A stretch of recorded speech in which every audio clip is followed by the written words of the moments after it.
And I find also people struggle with, I don't know how to meet new people, and it's like if you join a running group or if you join a gym, you're going to start meeting people. You're going to start talking to different people and you're going to get connections, and you're going to find that your circle is growing. And even if they're not your best friend, it's still like, hey, I have someone I know that can help me with this, because it's another contact. This episode is sponsored by TherapyNotes, therapynotes.com. Be sure and check them out, and be sure and use the promo code Gordon, Gordon, and you can try them out for 2 months for free.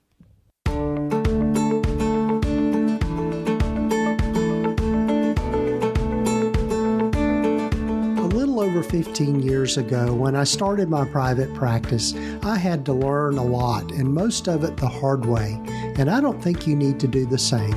Hi, I'm Gordon Brewer, a licensed psychotherapist, and welcome to the Practice of Therapy podcast, part of the Psychcraft network of podcasts. Join me in this journey of discovery as we have conversations with other leaders and professionals in both the mental and allied health fields. Join us as we explore both the business and clinical sides of running a private practice.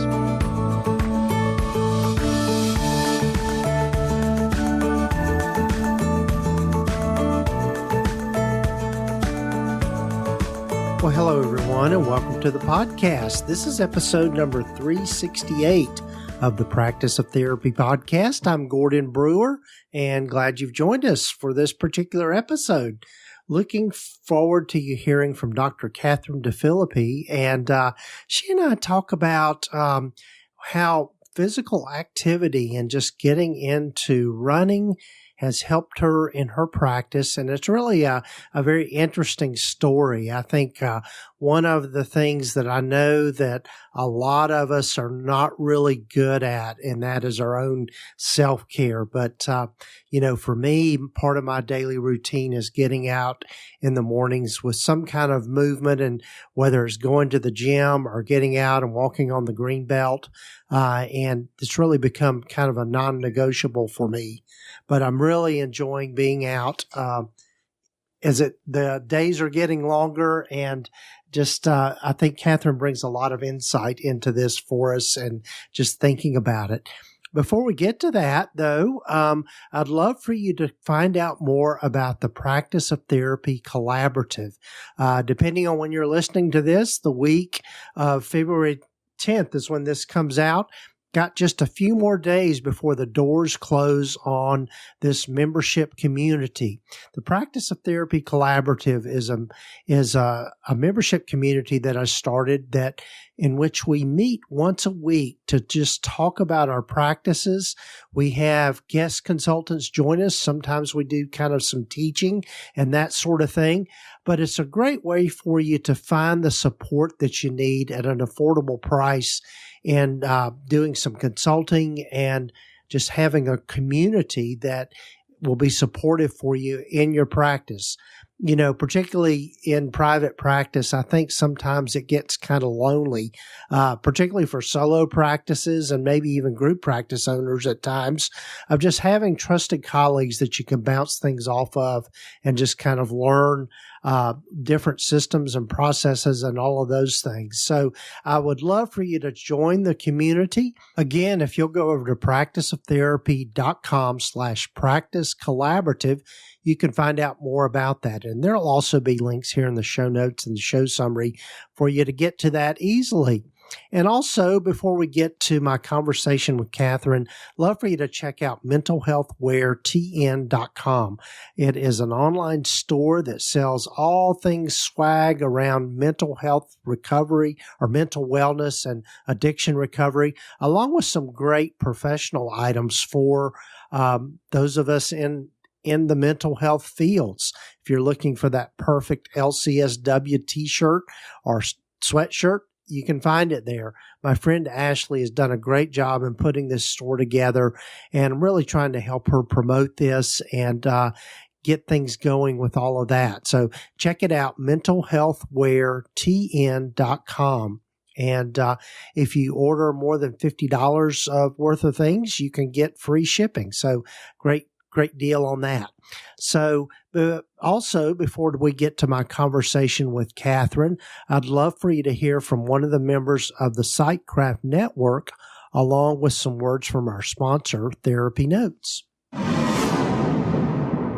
Hey there, Daniel Fava here, and if you don't know me, I'm the host of the Private Practice Elevation podcast, where I share online marketing strategies and interviews to help private practice owners attract more clients and scale their businesses.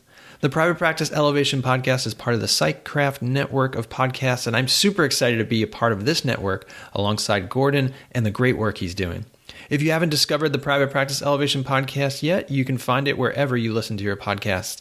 I'd love for you to join me as we explore topics like building an effective website for your private practice, search engine optimization, content marketing, and copywriting, as well as my conversations with experienced private practice owners about scaling a practice, outsourcing, team leadership, and all things that will help you elevate your business and create the life you love. Be sure to check us out at privatepracticeelevation.com for resources and content to help you in your online marketing journey. Ready to upgrade your practice from a rusty bicycle to a shiny new sports car? Buckle up, because TherapyNotes is here to turbocharge your journey. It's the comprehensive practice management system you've been craving, equipped with everything you need to navigate patient records, schedule seamlessly, host remote sessions, craft detailed notes, and tackle insurance billing with ease. And guess what? It's your trusty sidekick, available whenever and wherever duty calls. Picture having more quality time with your clients, all thanks to this digital assistant that never clocks out. Here's the kicker. It's Gordon approved, so you can trust it's the real deal. Bid farewell to paperwork headaches and embrace a new era of efficiency and top-tier care. Ready to level up your private practice game? Swing by practiceoftherapy.com/therapynotes and punch in promo code GORDON for 2 months on the house. Enjoy the show.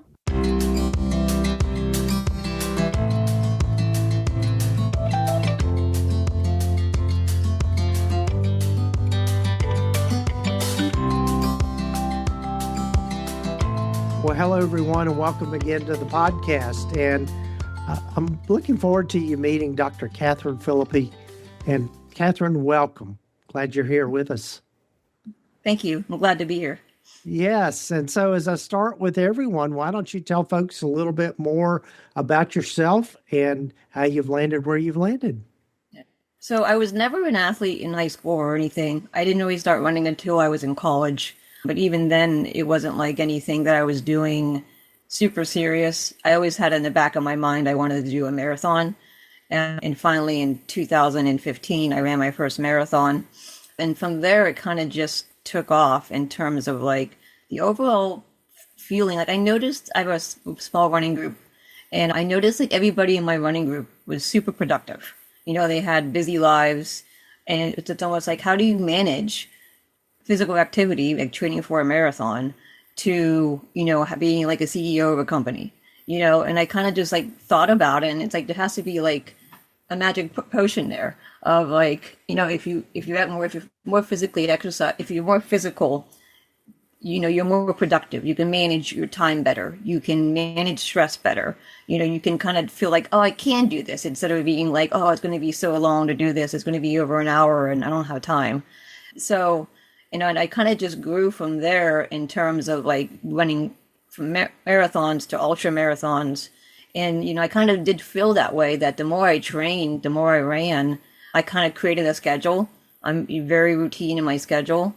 And it works, it fits, you know. And if I didn't run, I think my day would be completely off, because it's like I'll be out of my routine, but also I wouldn't feel as good.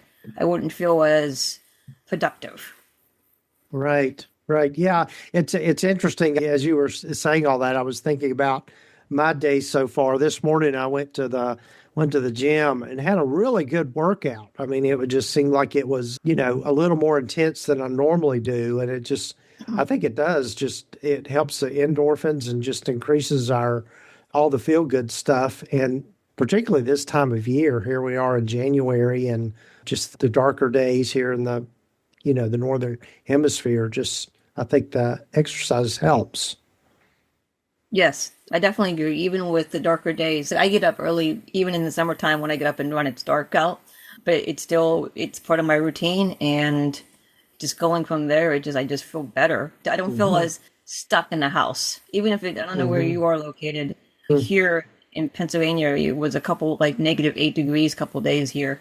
So, but it still felt better to be outside doing something versus trapped in the house. Right, right. Yeah.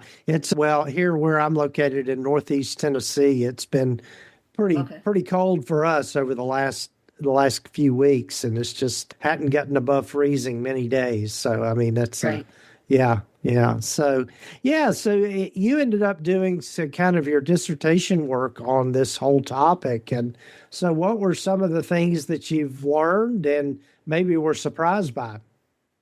So the title of my dissertation was the relationship between exercise, self-efficacy, and workplace productivity. And I found a lot, especially, looking back at COVID, it kind of provided, like a social network. And it's like, even though people were saying, don't socialize, but I found like in my little running groups, we had like our own little bubbles. So if there was three of us that ran together, we stayed together because we knew we were like not sick versus like intermixing and having a whole bunch of people. So I learned that, it was that. And then it's also like a part of the workplace where, you could be in a healthy way competitive. Some places will have like step challenges, and that's probably the most common one. But the idea is like it can make kids competitive, this competitiveness at work that's not related to like the actual job, but just something fun, and it kind of brings camaraderie that way together. And I just found overall people were like for one example, I think it was in Brazil. It's like they have these really long work days, and having like a gym accessible in the office helped people work better. And even if it's like a standing desk. Like, I wish I could have like a treadmill underneath my desk, but I'd probably drive my clients crazy talking on Zoom and like moving with a treadmill. But just in terms of you know moving around that way and adding that to your day, like having it available to your employees makes it so much better. And then the employees feel appreciated because you're offering them a gym, you're offering them this outlet.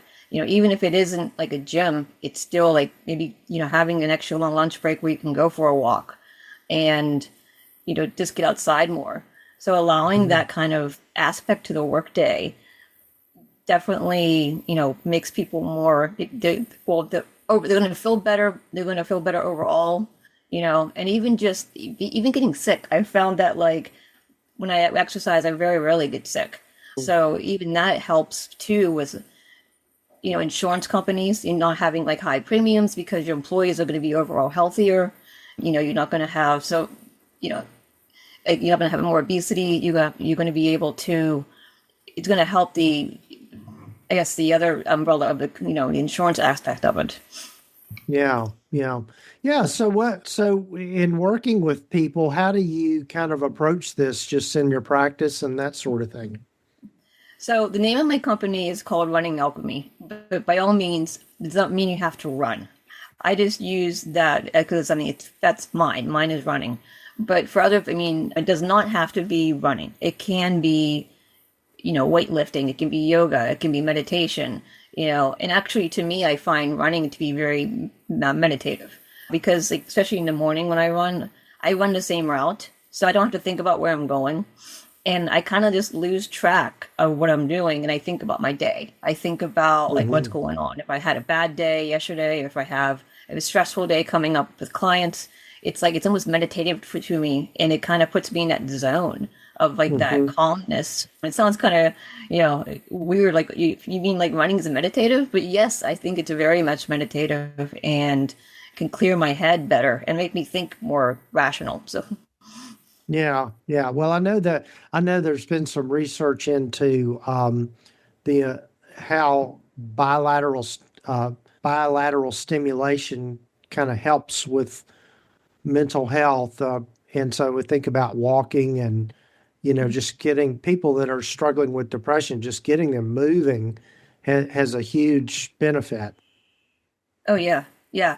And like you said, you mentioned depression, but even just anxiety. And then the other aspect, as I kind of mentioned already, is the camaraderie. You have friends that you do it with, or you make new friends. You don't feel, I find also people struggle with, I don't know how to meet new people, and it's like if you join a running group or if you join a gym, you're going to start meeting people. You're going to start talking to different people and you're going to get connections, and you're going to find that your circle is growing. And even if they're not your best friend, it's still like, hey, I have someone I know that can, help me with this, because it's another contact. Mm-hmm. Yes. Is there a particular kind of training regiment or I guess method to how you get people into running or just doing exercise? So I'm kind of different with how I do when I'm training for a race. I don't follow a plan. I don't follow so there's different weekly plans for a marathon. I get to this many miles and everything. So I don't follow that. And I kind of do what feels good for me.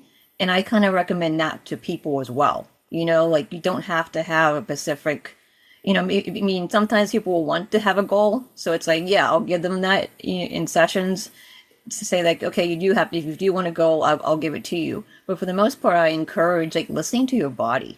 Your body will tell you a lot. Sometimes it's going to tell you it's sore, but you got to work through the soreness. But at the same time, it's like, what feels good for you? You don't have to, unless you're training for something specific and need to have a certain volume, even if it's weightlifting or running, it's still, it's listening to what you want to do. Is I feel like the best approach. Is there any correlation around intensity? Because I think about the idea of running a marathon, for me, at least at this point in age in life, just seems like it might be a really difficult thing and would require a lot of intensity to get there. But what have you found with all of that? I wouldn't use intensity. I would use consistency. Okay. So you don't have to be, I have a friend, now granted, she's a very seasoned runner. She just turned 70 and, she's looking at PRing in her taking the age group for the next marathon coming up here in Pittsburgh in May. And, she's not running at a high intensity. She's going at her pace. And it's like, so, a lot of marathons, you have a decent amount of time, unless it's like a Boston type thing. You don't need to have that speed work. It does help, but you don't have to have that so high intensity that you get hurt. You want it, but the idea is consistency and keeping it moving. And the more consistent you are, the more you make it a routine, and it doesn't feel like, oh, I have to go running. It becomes like, oh, I get to go running. Yeah. Yeah. That's so important, I think, is the mindset. I just thinking about the times in the past when I've had a lot of success with, either changing my eating habits or just, the whole exercise routine. I think you're exactly right. Is the consistency important, and just get the mindset in particular, like, oh, I get to do this instead of, oh, I have to do this. Yeah. Yeah. I've also found too, I run really early in the morning, and I do it every day at around the same time. And some people are like, oh, it's going to be so cold in the morning. And I'm like, sometimes it's actually warmer in the morning than it is midday. And I've seen that happen, that before 6 a.m., it's maybe, 30 degrees, but then by midday, it's like the temperature's dropping, and it's like, oh, so I'm not cherry picking my hours. I'm doing it at the same time. And I'm actually kind of winning in terms of oh, I'm getting the better part of the day versus oh, I'll wait till later, and sometimes waiting till later doesn't work. One funny story I have, I remember one time it was lightning out and I was like, oh, it's going to storm. And I was like, I can wait for the storm to pass, but then I was like, you know what? I'm just going to go run. If I need to run home, I will. And I found the storm never came. So it's like, if I would have waited it out, I would have been waiting, hours, and I maybe would have missed the window to go running. So sometimes it's like, don't wait, do it. Yeah. Yeah. You had mentioned at the beginning that you weren't an athlete. What was it that got you kind of going down this road? What was it that just kind of inspired you or kind of made it, oh, this makes sense for me? Ironically enough, when I was in college, I did OCS for the Marine Corps. So OCS is Officer Candidate School. Huh? And so the Marines kind of taught me how to run. Now, granted, they don't run far. It's only like a 5K you had to do, but it still got me into running. It got me moving. And then after that, I just like in the back of my mind this goal to run a marathon. I don't know where it came from, but I had this huge goal that I thought, it seems impossible. Like running a marathon is like the ultimate thing, and so I was like, oh, I'll do it eventually. I'll do it eventually. And I would, start running and then I'd fall out of the habit, and then finally it just clicked, it clicked to keep it consistent and doing this. And and then it made sense. And I was able to complete my goal. And now I'm running ultra marathons, which, up to 100 miles, if not more. And it just kind of just grew. So That's incredible. The thought of running 100 miles just seems so huge of a goal. Yeah. So yeah, is there when you are preparing for something that big, what has been helpful for you? making it fun, so having the running group helps. As in I also like to run alone. And when I run alone, that can be dangerous because it's like I find weird things to do. I like to do hills, so I'll do hill repeats. I know for my 40th birthday, I did 40 hill repeats. And but like if I would have asked anyone else to do that, they would have been like, no, actually. And meanwhile, like I did it on my own, and it was fun. Like it was. I'm saying it now, it was fun. I don't think at the moment it was, but it was still like making my own route. Like being able to like, especially if I'm running trails, it's like I wonder where that goes, and then just going on it and seeing what happens. So it's kind of just making it fun, not making it torturous in terms of like, oh, I have to run 3 miles at this pace, and that just sounds like work. Yeah, yeah. Well, you had mentioned, Kathryn, before we started recording, that you also do some consulting and coaching work. You want to say some more about that? Yeah, I'm trying to grow my coaching business. So, that's still, I'd like to, so as I mentioned, it's not all running. So like coaching business, I want it to be more around, what is it, what kind of movement do you need to have in your life to improve your, mental health, your overall well-being. So that's where that is. Some of the consulting work that I've done isn't really running related or exercise related. I've done like crisis work when there's been a crisis at a company coming out that way. And when there's a crisis, I'm not going to tell people, well, I tell people to take care of yourself and do self-care, which can be definitely movement. Yeah. Yeah. So with your day-to-day practice, are you in solo practice or with a group, or how are you doing all of that? So I actually work for 2 different companies. I work remotely, so that kind of makes it easier that I can do that. But then I also have my own. So I have actually 3 jobs. Oh, okay. So with the running, as you had mentioned, that helps you stay a little more organized and productive. Yes. Yeah. Yeah. I can definitely dissect my day in the morning.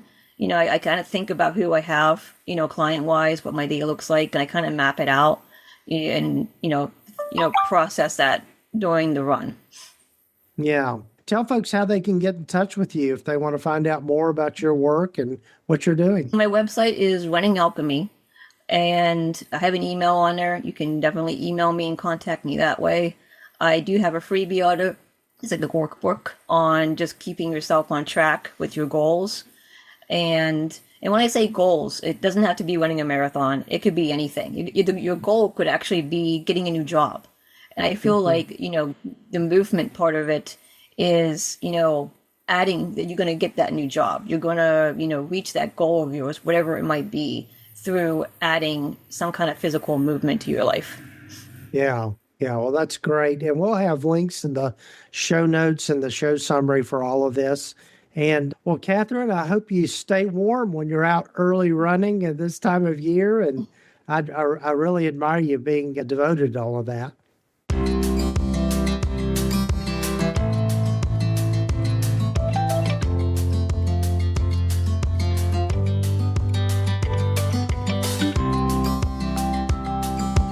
Well, big thanks to Kathryn for joining me on the podcast. Do check out her things. You'll find links here in the show notes and the show summary to get to her website and the things that she has going on. And also love for you to check out the Practice of Therapy Collaborative. Again, it's a membership community and the doors are open for just a few more days, depending on when you're listening to this episode. So I'd love to have you join me. And if you'd like to reach out and just have a conversation about whether or not you think it would be a good fit for you, do that. And I'd love to have a conversation with you about that. Also, would love for you to check out our sponsor of the podcast, TherapyNotes. They are the leading electronic health record system for mental health providers.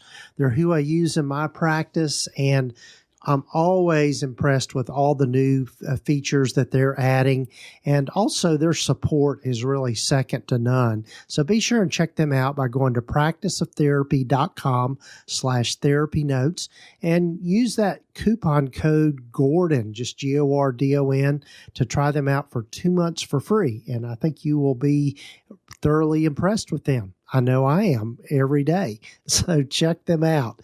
And also do take time to follow us or subscribe to the podcast wherever you might be listening to it. Love hearing from you and love getting those reviews as well. So be sure and do that wherever you might be listening to your podcasts. And thanks again for joining me, and got lots of great guests lined up for some more episodes of the Practice of Therapy podcast.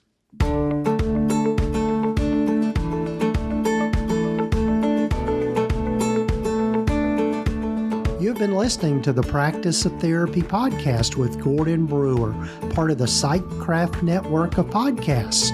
You can find out more about the other great podcasts in the network by visiting psychcraftnetwork.com. And if you haven't done so already, please visit us at practiceoftherapy.com and get your free private practice startup guide, along with a lot of other great resources and webinars and free things just by visiting. Also, be sure to follow us wherever you might be listening to your podcasts. This podcast is intended to be educational in purpose and is not intended to give legal, accounting, or counseling advice. If you need a professional, find the right person for that.